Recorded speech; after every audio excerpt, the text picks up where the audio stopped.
నీకు ప్రాబ్లం వచ్చినప్పుడు నీకు డబ్బు పుట్టకపోతే నీ పరిస్థితి ఏంటి? ఇన్సూరెన్స్ ఉంటే నీకు ఒక సెక్టర్ ఆఫ్ హాస్పిటల్ అలాట్మెంట్ ఉంటుంది కదా, ఒక డాక్టర్ అలాటెడ్ ఉంటాడు, ఒక ట్రీట్మెంట్ అలాటెడ్ ఉంటుంది. ఎంతసేపు దావతులు చేసుకోవాలి, ఆటలను పోయాలి, మట్టి ఇవన్నీ వేస్ట్. హెల్త్ ప్రాబ్లం వస్తే నువ్వు గ్రౌండ్ ఫ్లోర్ నాకాల్సిందే. హాస్పిటల్ బిల్స్ నీ చేతిలో ఉండవు. కోవిడ్ నేర్పించలే, ₹1,00,000 బిల్లు 50 లక్షలు 60 లక్షలు ఎట్లయితుందో. ఇన్సూరెన్స్ ఉంటే నువ్వు మనిషి కింద మిగులుతావు, లేకపోతే వేస్ట్. ఇన్సూరెన్స్ తీసుకుని మూర్ఖుడు. నువ్వు జీవితకాలం మంచిగా ఉంటావంటే నిజం కాదు. మనకి కారు కొంటే సర్వీసింగ్ చేస్తాం, అలాగే ఒక మనిషి బ్రతుకుంటే కొన్ని సర్వీసింగ్స్ ఉంటాయి బాడీలో. డాక్టర్ ఫీజు 3 రెట్లు పెరుగుతుంది 10 ఇయర్స్కి, మెడిసిన్ కాస్ట్ 3 రెట్లు పెరుగుతుంది 10 ఇయర్స్కి, ట్రీట్మెంట్ కాస్ట్ 3 రెట్లు పెరుగుతుంది 10 ఇయర్స్కి, సర్జరీ కాస్ట్ 3 రెట్లు పెరుగుతుంది. ఎందుకు సార్ ఈరోజు సాయంత్రం బాత్రూంలో జారిపడే ఒక వ్యక్తి ఇటు తలకాయ పోయి వెనక ట్యాప్ మీద తగిలితే మీ ఇన్వెస్ట్మెంట్స్ అన్నీ ఒక ఎత్తు, హెల్త్ ఇన్సూరెన్స్ ఒక ఎత్తు.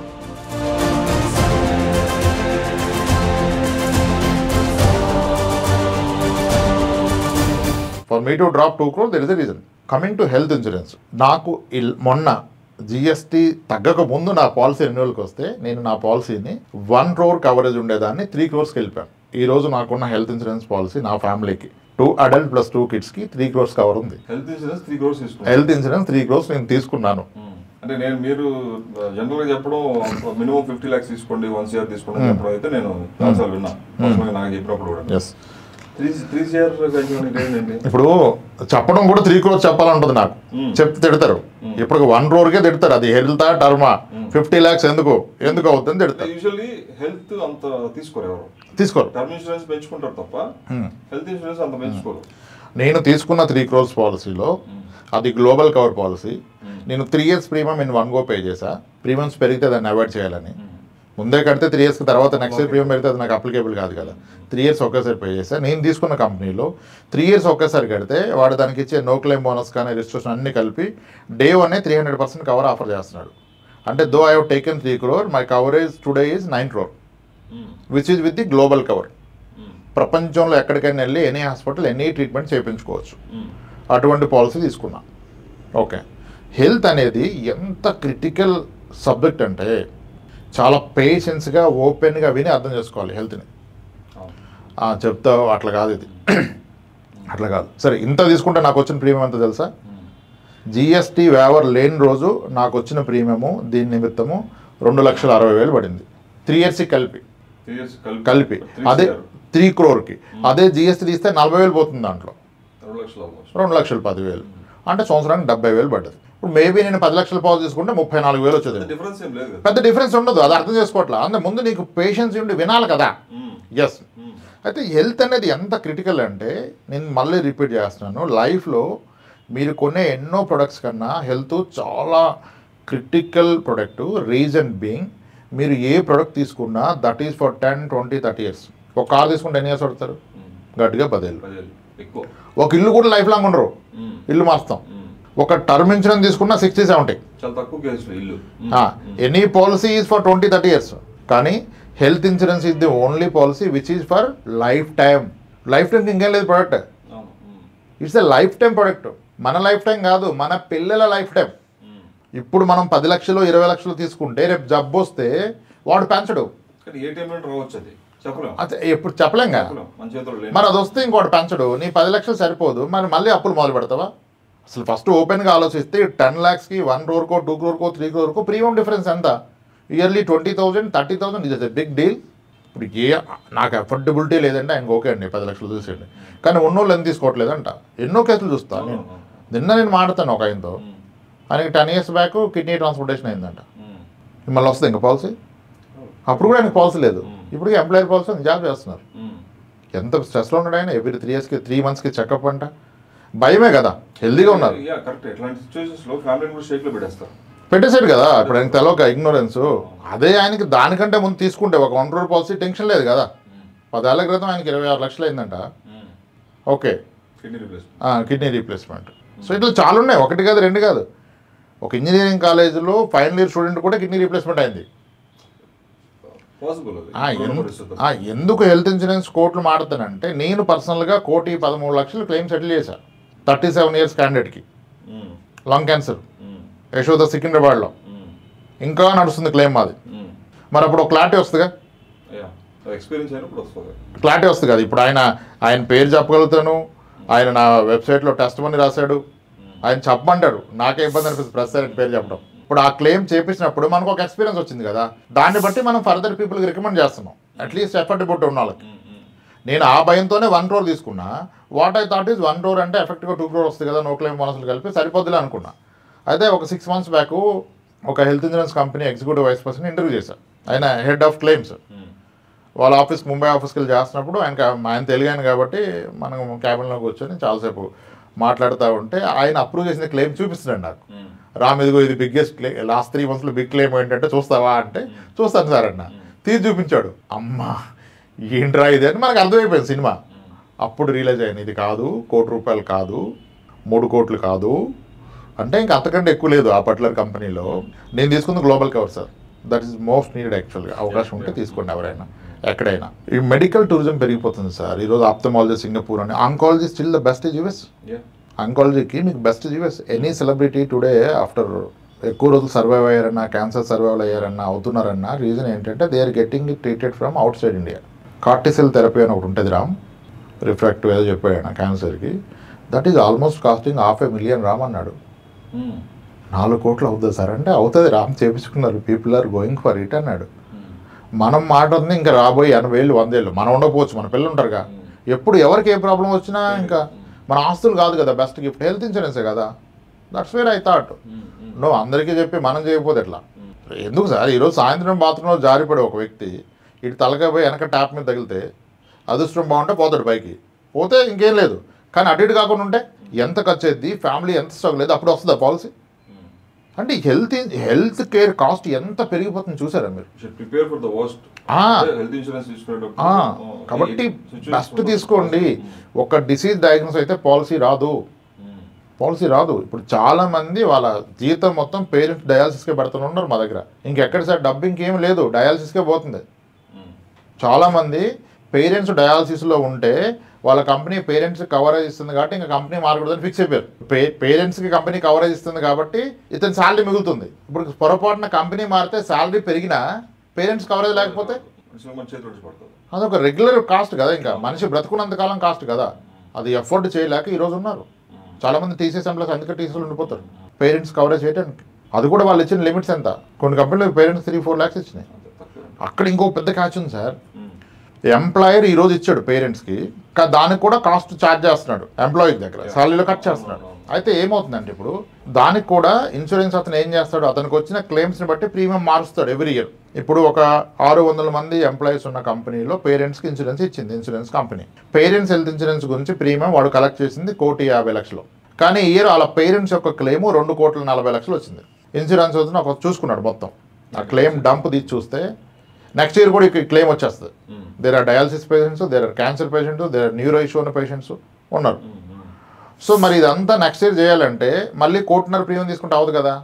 ఈ ఇయర్ 3 కోట్ల ప్రీమియం డిమాండ్ చేస్తాడు. నేను రెన్యూ చేయాలంటే 3 కోట్ల ప్రీమియం కావాలని అడిగాడు ఈ కంపెనీని. వీళ్ళు అమ్మ చాలా ఎక్కువైపోయింది మేము కట్టలేమంటే సరే మేము ఇవ్వలేమంటాడు. అప్పుడు ఏం చేస్తాడు, వీడు కాదని ఇంకొక 4 ఇన్సూరెన్స్ని పిలుస్తాడు, తక్కువకి ఇస్తారు అని. కానీ ఆ ఇన్సూరెన్స్ వాళ్ళు కూడా ఏముంటుంది అంటే ఇప్పుడు ఐఐబి నుంచి ఇండియన్ ఇన్సూరెన్స్ ఇన్వెస్టిగేషన్ బ్యూరో ఏదో ఉంది, అక్కడ నుంచి క్లెయిమ్ డంప్ అవైలబుల్ ఉంటుంది. ఫస్ట్ నువ్వు కొటేషన్ అడిగితేనే నీది లాస్ట్ ఇయర్ క్లెయిమ్ డంప్ నాకు ఏంటాడు వేరే ఇన్సూరెన్స్ అతను. మన వాళ్ళు కొన్నిసార్లు అబద్ధం చెప్తారు మా దగ్గర లేదని, అయినా వాడు ఈ కంపెనీ పేరు కొడితే డంప్ వస్తుంది. ఆ డంప్ని వాడు కూడా అనలైజ్ చేస్తాడు, వాడు కూడా 3 కోట్లు 2,90,00,000 ఇస్తాడు. ఇప్పుడు ఇతను ఎంప్లాయీస్ని అడిగాడు, పోయినసారి మీ పేరెంట్స్కి 60,000 కట్టారు కదా, ఈసారి 95,000 కట్టండి అంటాడు. అప్పుడు ఏమైంది అంటే హెల్దీగా పేరెంట్స్ ఉన్న వాళ్ళు ఒరే వీడికి 95,000 కట్టి 8 లక్షలు ఎందుకు, బయట నాకు 90,000 కడితే మా పేరెంట్స్ 10 లక్షలు వస్తుంది కదా అని బయటికి వెళ్ళిపోతాడు. అతని వరకు అది కరెక్ట్, కానీ జబ్బున్నోడికి బయట పాలసీ రాదు కదా, వీడు ఇక్కడే కడతా అంటాడు. అప్పుడు ఏమవుద్దంటే ఎవరైతే విల్లింగ్ ఉన్నారో డిస్క్లోజ్ చేశాక చూస్తే ఇప్పుడు ఇంతవరకు ఉన్న ఎంప్లాయీస్లో 20% ఎంప్లాయీసే పేరెంట్స్కి పాలసీ కావాలన్నారు, 80% వద్దన్నారు. ఎందుకంటే వాళ్ళ పేరెంట్స్ హెల్దీగా ఉన్నారు. ఇప్పుడు ఇంటర్న్ ఇన్సూరెన్స్ అన్నారు, పోతే ఇన్సూరెన్స్ నేను నీకు ఇవ్వను, నీ దగ్గర ఉన్న ఎంప్లాయీస్లో 45% ఎంప్లాయీస్ వాళ్ళ పేరెంట్స్కి ఆప్ట్ అయితేనే ఇస్తా. అదేంటి అంటే ఇప్పుడు ఆప్ట్ అయితున్న వాళ్ళంతా క్లెయిమ్ ఉన్నోళ్ళు, మళ్ళీ నాకు వైబుల్ కాదు కదా. At the end insurance is business. ఇంత కాంప్లికేషన్ ఉంది కాబట్టి ఇంకా వీడేం చేస్తాడు, పేరెంట్స్ ఇన్సూరెన్స్ ఆపేస్తాడు. నువ్వేమన్నా కేసు పెడతావా కంపెనీ ఆపేసింది పేరెంట్స్ ఇన్సూరెన్స్ అని? Then you are at risk. So health is such a complicated subject, it's not easy. పేరెంట్స్కి, ఇన్లాస్కి, సిబ్లింగ్స్కి అందరికి ఇన్సూరెన్స్ తీసుకొని చెప్తా. నా దగ్గరికి ఒక ఎన్ఆర్ఐ వచ్చినా, ఒక ఐటీఎస్ వచ్చినా నేను మీ అక్క ఎవరు, చెల్లి ఎవరు, తమ్ముడు ఎవరు, ఏం చేస్తున్నారు, వాళ్ళ హెల్త్ కండిషన్, ఇన్కమ్ ఏంటి, వాళ్ళు ఏదో చిన్న చిన్న పనులు చేస్తారు సార్ అంటాడు. హెల్త్ ఇన్సూరెన్స్ లేదనుకుంటా సార్, వాళ్ళకి అంత లేదు సార్ వాళ్ళంటే. అదే హెల్త్ ఇన్సూరెన్స్లో ఏ పర్సన్ అయినా యాడ్ చేసి వాళ్ళకి తీసుకుంది ఏముంది, వాళ్ళు డబ్బులు ఇస్తే వాళ్ళు కొనుక్కుంటారు కదా. సరే యాడ్ చేస్తే ఓకే, యాడ్ చేయకపోతే నువ్వు డబ్బులు ఇచ్చి వాళ్ళతో కొనిపించు. అంటే జనరల్ కొరి ఇది అంటే కజిన్స్ వాళ్ళని యాడ్ చేయడానికి ఉంటుందా? కొన్ని కంపెనీలు చేస్తాయి, అంత కాంప్లికేషన్ ఎందుకు, ఆ కజినే కొనుక్కుంటారు కానీ నువ్వు డబ్బులు ఇస్తే. ఆయన ఎవ్రీ ఇయర్ ప్రీమియం నువ్వు ఇచ్చి రెన్యూ చేయించు. ఇప్పుడు మీ అన్నో తమ్ముడో సరిగ్గా సెటిల్ అవ్వకపోతే, మీ అక్కో చెల్లో వాళ్ళు సరిగ్గా సెటిల్ అవ్వకపోతే నువ్వు సాయం చేయకపోయినా ఎవడేమండవు. కానీ వాళ్ళకి హెల్త్ ప్రాబ్లమ్స్ నువ్వు సాయం చేయకపోతే ఆపు మరీ తిడతారు. అప్పుడు ఇవ్వగలవా? ఇవ్వలేవు కదా. దాని బదులు ఇయర్లీ 30,000 20,000 ప్రీమియం కట్టని చెప్తాను.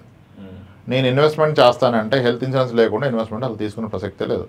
నీ ఒక్కడికే కాదు, నీ పేరెంట్స్కి, నీ ఇన్లాస్కి, నీ సిబ్లింగ్స్కి, అందరికీ. వాళ్ళు నీ బాధ్యత, వాళ్ళకి నీకు మాటలు ఉంటే వాళ్ళకి హెల్త్ ఇన్సూరెన్స్ అవుతుంది. రేపు అది వస్తే నీ ఇన్వెస్ట్మెంట్స్ అన్నీ పోతాయి కదా. Health is such a critical component. And health cost ఎంత పెరుగుతుందో ఆలోచిస్తున్నారు ఎవరన్నా? అసలు నువ్వు ఉంచాడా? అపెండిసైటిస్లకి వీటికి 2 లక్షలు అవుద్దని. ఒకప్పుడు 5,000 10,000 సర్జరీలు ఇవి. నేను నాకు గుర్తున్నప్పుడే అవి ఇప్పుడు 1,60,000 2,60 వేస్తున్నారు. ఫీవర్ వస్తే పిల్లలకు హాస్పిటల్ అయితే 80,000 1,00,000 రూపాయలు పడిపోతుంది. ఇప్పుడు మనకి కారు కొంటే సర్వీసింగ్ చేస్తాం, క్లచ్ పెట్లు మార్చారు, బ్రేక్ షూ మార్చారు, ఇంజిన్ ఆయిల్ మార్చారు, ఫిల్టర్స్ క్లీన్ చేశారు అంటారు కదా. అలాగే ఒక మనిషి బ్రతుకుంటే కొన్ని సర్వీసింగ్స్ ఉంటాయి బాడీలో. Cataract, sinus surgery, pile surgery, kidney stones, gallbladder stones, hernia, ఇవన్నీ డిసీజులు కావు. These are servicing in the body. ప్రతి వ్యక్తికి ఎప్పుడో ఒకసారి అవుతుంది. కానీ మీరు అబ్జర్వ్ చేస్తే వీటి కాస్ట్ ప్రతి 10 ఏళ్ళకి 3 రెట్లు పెరుగుతుంది. ఈరోజు నీ రీప్లేస్మెంట్ ఈరోజు 8 లక్షలు అవుతుంది, 10 లక్షల దాకా అవుతుంది. Both the knees with robo intervention చేస్తే మన పెద్ద డాక్టర్ గారు చేస్తారు, 10 లక్షలు తీసుకుంటారు. Best surgeon, best procedure. మరి ఈరోజు 10 లక్షలు అయితే అదే ప్రొసీజర్ 10 ఇయర్స్ పోతే 30 లక్షలు అవుతుంది. డాక్టర్ ఫీజు 3 రెట్లు పెరుగుతుంది 10 ఇయర్స్కి. మెడిసిన్ కాస్ట్ 3 రెట్లు పెరుగుతుంది 10 ఇయర్స్కి. ట్రీట్మెంట్ కాస్ట్ 3 రెట్లు పెరుగుతుంది 10 ఇయర్స్కి. సర్జరీ కాస్ట్ 3 రెట్లు పెరుగుతుంది. మరి ఈ రోజు 10 లక్షలు ఉన్న సర్జరీ 10 ఏళ్ళు పోతే 30 లక్షలు. కానీ ఇప్పుడు మనలాగా ఎవరైతే 30s 40s ఉన్నారో 10 ఏళ్ళలో వీళ్ళకి నీ రీప్లేస్మెంట్ అవ్వదు, అయితే 30. మరి ఇంకొక 10 ఏళ్ళకైతే మళ్ళీ 3 రెట్లు 90 లక్షలు. మళ్ళీ 10 ఏళ్ళకి పోతే 2,70 లక్షలు. ఎవరు నమ్మడుగా? మోకాలు చెప్పులకు 2 కోట్లు తిడతారు కదా, వెంటనే మన మీద అటాక్ కదా. నేను అంటాను, మీరు కంగారు పడద్దు అన్నయ్య, ఆగండి ఒక నిమిషం. 30 ఏళ్ళ తర్వాత 3 కోట్లు అవుద్ది, మోకాలు చెప్పులు అంటే కోపం వచ్చేసింది కదా, మీకు అవదన్నారుగా, ఎవడు బ్రతకన్నారుగా. ఒకసారి 30 ఏళ్ళు వెనక్కి వెళ్ళండి. 95లో మీ నాన్న అనుకున్నాడా 6 లక్షలు అవుద్దని మోకాలు చెప్పులకి? 95లో, 30 ఏళ్ళ క్రితం. అప్పుడు ఎవరిని చెప్తే నమ్ముతాడా? నవ్వుతాడు లేదా కొడతాడు. ఏందిరా 5 లక్షలు అంటే ఏంది? పొలం వస్తుంది 10 ఎకరాలు, 20 ఏళ్ళకి ఆ పొలం కూడా వచ్చితేమో. ఏం మాట్లాడుతున్నావు? అంత ఎందుకు అవుతుంది? అలా అయితే బ్రతుకుతుంది. ఇప్పుడు అయిందిగా. 95లో 5 లక్షలు పెడితే అద్భుతమైన విల్లా వచ్చేది, టౌన్లో అద్భుతమైన ఇల్లు వచ్చేది 2.5 లక్షలు 3 లక్షలకి. మరి ఈరోజు అదే 5 లక్షలు పెడితే ఒక మోకాలు చెప్పుకు సర్జరీ అవుతుంది. This is what health care inflation is. Every 10 ఇయర్స్కి 3 టైమ్స్ పెరుగుతుంది, 3 times in a simple language. కానీ నీ కవరేజ్ పెరగదుగా, నీకు జబ్బు వస్తే పెంచుకునే అవకాశం లేదు కదా. మీ ఇన్వెస్ట్మెంట్స్ అన్నీ ఒక ఎత్తు, హెల్త్ ఇన్సూరెన్స్ ఒక ఎత్తు. ఇదే ప్రొడక్షన్. మీ వెల్త్కి production is health insurance. Any which way health. ఆరోగ్యం మహాభాగ్యం, భాగ్యం కాదు. కానీ అది కూడా దెబ్బ కొడితే కుండకి చిల్లు పడ్డాక నీళ్ళు ఎన్నో ఉంటాయా? ఎన్నాళ్ళు ఉంటాయి? ఆస్తులన్నీ అలా అయిపోతాయి. కానీ ఒక హెల్త్ ఇన్సూరెన్స్ ఎంత క్వాలిటీ ట్రీట్మెంట్ ఇప్పించగలుగుతాం. ఒక పాలసీ అమ్మితే ఒక బెస్ట్ ప్లాన్ ఇచ్చామనుకోండి, సార్ మీకు any hospital any room allowed sir, deluxe room, suite room అంటే ఎవరో క్లెయిమ్ వస్తే తగ్గట్లా టాప్ హాస్పిటల్కి వెళ్తున్నారు. ఆడక్కడ రూమ్ అవైలబుల్ అవుతుంది కూడా, నాకు ఆ రూమే కావాలని. లేవు సార్ మీరు సింగిల్ ఏసీ రూమ్, లేదు నాకు డీలక్స్ రూమ్ వస్తానుగా. ఎందుకు ఎవరు స్వీట్ రూమ్ ఎందుకు ఇరు? మంచిదే కదా. What is wrong in it? జాన్ ఎందుకు నువ్వు పోయింది ఏమన్నా రెస్టారెంట్ హోటల్గా? ఎందుకు నీకు రూమ్ అంటే ఎందుకంటే ఉన్నప్పుడు వాడుకో. ఆ పడుకున్న 3 డేస్ హాస్పిటల్ కూడా ప్రశాంతంగా నీకు proper room, extra bed, sofa set, TV, ఇప్పుడు వెల్ మెయింటైన్డ్ వాష్రూమ్ ఉంటే కొంచెం పేషెంట్ త్వరగా రికవర్ అవుతాడుగా. అటెండెన్స్ ఉంటారు కదా, అటువంటి పాలసీ తీసుకోండి. అండ్ ఇది మీరు అనుకున్న అదర్ పాలసీ ఏం పెద్ద డిఫరెన్స్ కాదు, ఉండదు, డిఫరెన్స్ ఉండదు. నేను చెప్తున్నా కదా, 3 ఇయర్స్కి ఇయర్లీ 80,000 వేసుకోండి. 3 కోట్ల పాలసీ 80,000కి అద్భుతంగా వస్తుంది. A family of 4 members, 2 adults, 2 kids, below 45 in any company వస్తుంది. అయితే నేను ఒకటి ఏంటంటే నాది I'm more particular about the global cover. అది ఉన్న కంపెనీ చూసుకోవాలి.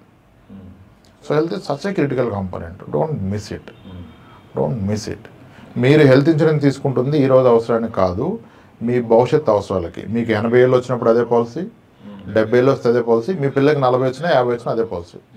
ఇప్పుడు వాళ్ళకి జబ్బు వస్తే మళ్ళీ ఇంకొకరికి వేరే పాలసీ రాదు, ఇదే కంటిన్యూ చేసుకుంటాం కదా. డబుల్ బెడ్రూమ్ కొనుక్కుంటే ఫ్యూచర్లో సరిపోతే ట్రిపుల్ బెడ్రూమ్ కొనుక్కోవచ్చు దీన్ని అమ్మేసి. కానీ జబ్బు వస్తే ఇంక హెల్త్ పాలసీ మార్చడానికి ఉండదు. కాబట్టి max highest possible cover health తీసుకోండి. ఏది తీసుకున్నా తీసుకోకపోయినా, ఇన్వెస్ట్మెంట్ చేసినా చేయకపోయినా, ఇది ఒక్కటే మీ ఫ్యామిలీకి మీరు ఇచ్చే బెస్ట్ గిఫ్ట్, అసలైన ఆస్తి హెల్త్ ఇన్సూరెన్స్. ఆరోగ్యం ప్లస్ ఆరోగ్య బీమా, దీన్ని మరవద్దు. ఎస్ సార్, హెల్త్ బెస్ట్ తీసుకోండి. Right sir.